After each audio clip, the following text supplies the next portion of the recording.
Hi guys, welcome back to my channel. इस video में हम लोग इलास्ट्रेशन 6 ब्रांच अकाउंटिंग का करेंगे। अगर आपको कोई कोर्स के लिए खुद को इनरोल करना है तो चैनल को सब्सक्राइब करके आप खुद का इनरोलमेंट कंप्लीट कर सकते हो। देखो, हमारा ब्रांच मुंबई में है। गुड्स सोल्ड होता है 60% प्रॉफिट ऑन कॉस्ट। पहले हम लोग लिखेंगे लेट कॉस्ट भी 100। पहले लिखो लेट कॉस्ट भी 100। ठीक है। अच्छा, प्रॉफिट कितना रखते हैं? 60% प्रॉफिट रखते हैं, वो भी कॉस्ट पे। प्रॉफिट कितना रखते हैं? 60% कॉस्ट पे। कॉस्ट कितना है? 100 है यहाँ पे। तो प्रॉफिट 60 हुआ। इस हिसाब से अगर कॉस्ट 100 है तो प्रॉफिट 60 हुआ। तो सेलिंग प्राइस कितना होगा? 100 प्लस 60 दैट इज 160 होगा। मतलब ये है सेलिंग प्राइस। अब आगे देखो क्या लिखा है। The wholesale price is cost plus 40%। Wholesale price कैसे निकालेंगे? होलसेल प्राइस क्या है?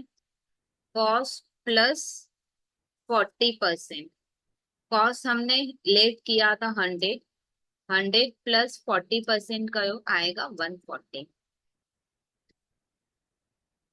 अब देखो, गुड्स हम देते हैं ब्रांच को होलसेल प्राइस पे। तो होलसेल प्राइस पे देखते हैं, तो ये होलसेल प्राइस क्या हो गया हम लोग का? Invoice price. यही होलसेल प्राइस हम लोग का क्या हो गया? Invoice price. इसमें कोई प्रॉब्लम? हम लोग होलसेल प्राइस पे ब्रांच को देते हैं, क्योंकि ब्रांच को हम लोग होलसेल प्राइस पे देते हैं, तो होलसेल प्राइस ही क्या हो गया? Invoice price. अब पहले लोडिंग का स्ट्रक्चर हम लोग बनाते हैं। देखो, हम लोग खरीदते कितने में? 100 में। हम लोग खरीदते हैं 100 में और ब्रांच को देते कितने में है? ब्रांच को हम लोग 140 में देते हैं। तो यहाँ पे अपने लोग लोडिंग कितने का रखते हैं? 40 का। अब दो इक्वेशन लोडिंग का बना लेंगे, एक लोडिंग ऑन कॉस्ट प्राइस और एक लिखेंगे लोडिंग ऑन इनवॉइस प्राइस। कैसे इक्वेशन बनेगा? पहले लोडिंग फिर नीचे cost price. Loading divided by cost price. और इधर क्या होगा? Loading divided by invoice price. हाँ या ना? लोडिंग पहले फिर इनवॉइस प्राइस। लोडिंग कितना है? 40। 40 बाई कॉस्ट प्राइस कितना है? 100। हाँ या ना?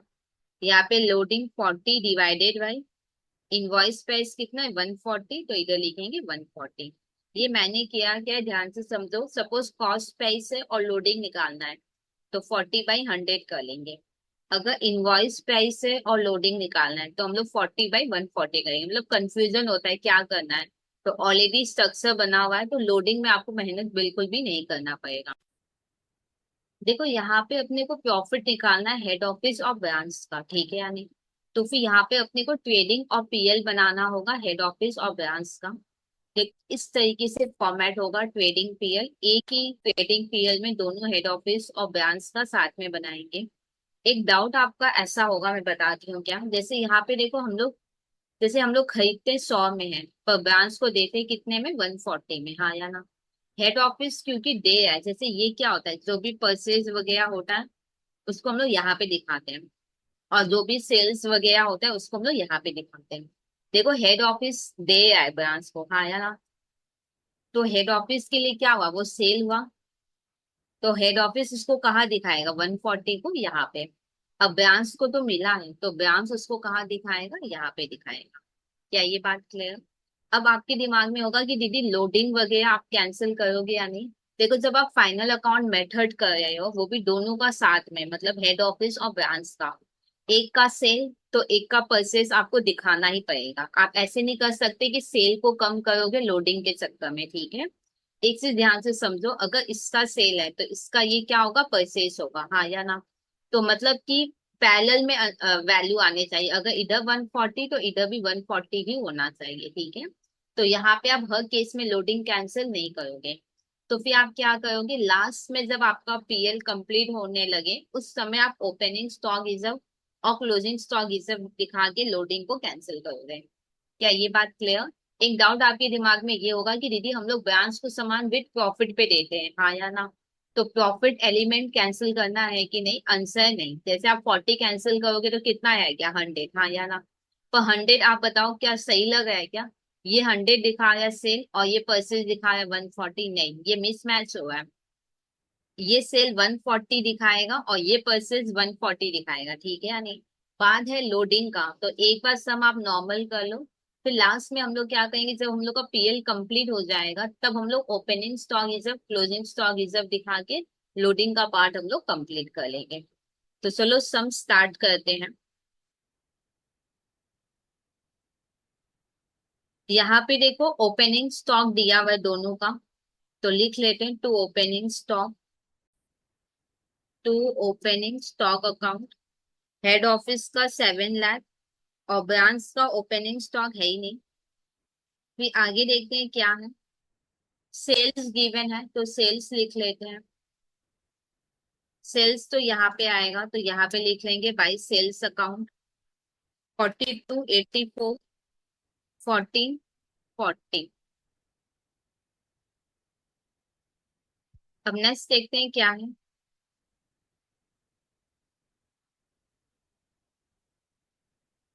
देखो परचेज गिवन है तो परचेज लिख लेते हैं, सिर्फ हेड ऑफिस है। तो यहाँ पे अपने लोग लिखेंगे टू परचेज अकाउंट।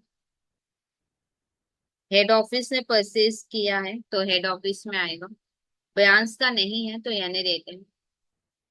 अब नेक्स्ट वाला इंपॉर्टेंट है। अब देखो गुड्स सेंड टू ब्रांच दिया हुआ है। देखो हेड ऑफिस ने दिया है ब्रांच को, हाँ या ना। क्योंकि हेड ऑफिस ने दिया है तो हेड ऑफिस उसको कहाँ लिखेगा, क्योंकि हेड ऑफिस ने दिया है तो हेड ऑफिस सेल की तरफ लिखेगा। और ब्रांच को मिला है तो ब्रांच कहाँ लिखेगा, परचेज की तरफ। क्या ये पॉइंट क्लियर है क्या? देखो यहाँ पे हेड ऑफिस ने ब्रांच को दिया है तो हेड ऑफिस ने दिया है तो हेड ऑफिस सेल की तरफ लिखेगा। ब्रांच को मिला है तो ब्रांच लिखेगा परचेज की तरफ, ठीक है। और देखो हम लोग ब्रांच को इनवॉइस प्राइस पे देते हैं तो वैल्यू इनवॉइस प्राइस का ही लेना है। उसके बाद हम लोग क्या करेंगे, जब पीएल बन जाएगा तब opening stock reserve, closing stock reserve हम लोग निकालेंगे। और यहाँ पे देखो इनवॉइस प्राइस ही गिवन है तो 15, 12 हो जाएगा। 15, 12, ठीक है। देखो हेड ऑफिस ने जो दिया है तो हेड ऑफिस क्या लिखेगा, by goods send branch account. और ब्रांच को तो मिला है तो वो क्या लिखेगा, गुड्स रिसीव्ड लिख देगा।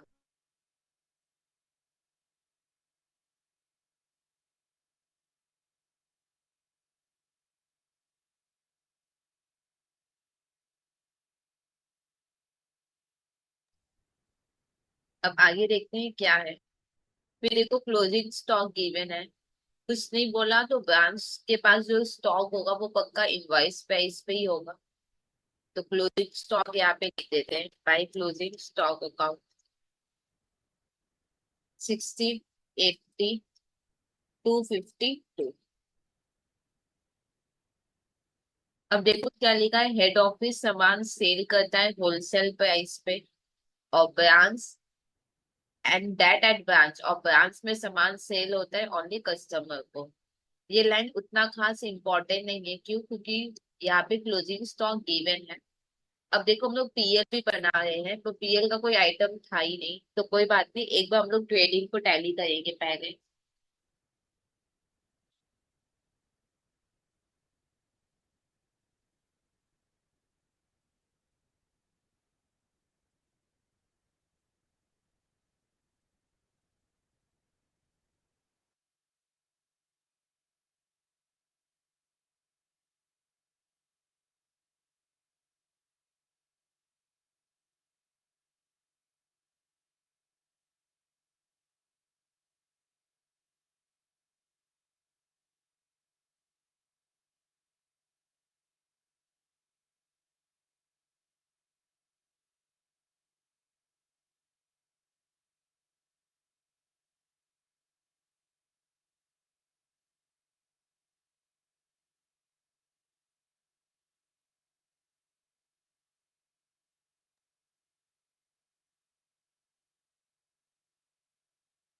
ये जो आएगा ग्रॉस प्रॉफिट सीडी हो जाएगा।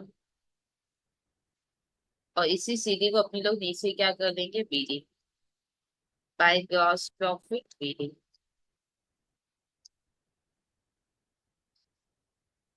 अब देखो कोई पीएल का आइटम होता तो वो डेफिनेटली हम लोग लिख लेते, और तो कुछ नहीं है तो अब हम लोग क्या करेंगे, रिजर्व कैंसिल करेंगे, ठीक है।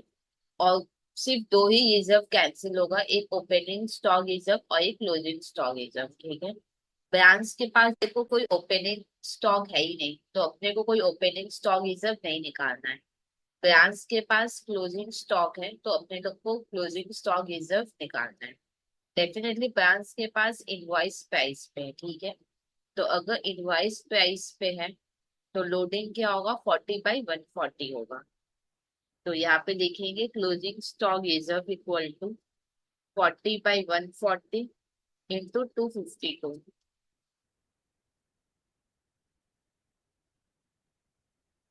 0.99 आ रहा है, तो +1 कर लो, 72,000। अच्छा मेरे को एक बात बताओ, रिजर्व कौन दिखाएगा, रिजर्व कौन दिखाएगा, जिसको प्रॉफिट हुआ है वो अपने बुक में प्रॉफिट कैंसिल करेगा। आपको पता है हेड ऑफिस को प्रॉफिट हुआ था, हेड ऑफिस ने ब्रांच को सामान विद प्रॉफिट पे दिया है, हाँ या ना। तो opening stock reserve closing stock reserve कौन दिखाएगा, जिसको प्रॉफिट हुआ है वो अपने बुक से प्रॉफिट को हटाएगा। यहाँ पे हेड ऑफिस ने प्रॉफिट रखा था, तो opening stock reserve closing stock reserve कौन दिखाएगा, हेड ऑफिस। क्या ये बात क्लियर। देखो हेड ऑफिस ने ब्रांच को सामान विद प्रॉफिट पे दिया था, हाँ या ना। तो हेड ऑफिस अपने बुक में प्रॉफिट कैंसिल, लोडिंग कैंसिल करेगा, ठीक है। अच्छा क्लोजिंग स्टॉक रिजर्व कहाँ पे आएगा, देखो यहाँ पे बाई क्लोजिंग स्टॉक है, तो डेफिनेटली रिजर्व ऑपोजिट साइड में आएगा। यहाँ पे लिखेंगे to closing stock reserve account, और हेड ऑफिस अपने बुक में कैंसिल करेगा तो ये हेड ऑफिस में लिख देंगे। और देखो कुछ नहीं है, अब सिर्फ टैली करना है, तो वापस से टैली कर लेते हैं।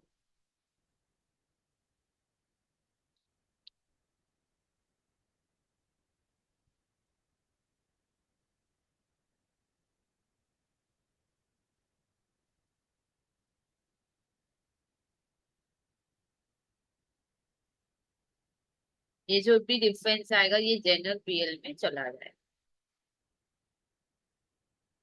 तो इस तरीके से ये सम कंप्लीट हुआ। कोई डाउट आ जाए तो आप कमेंट सेक्शन में लिख सकते हो, मैं डेफिनेटली आपके डाउट्स क्लियर करूँ।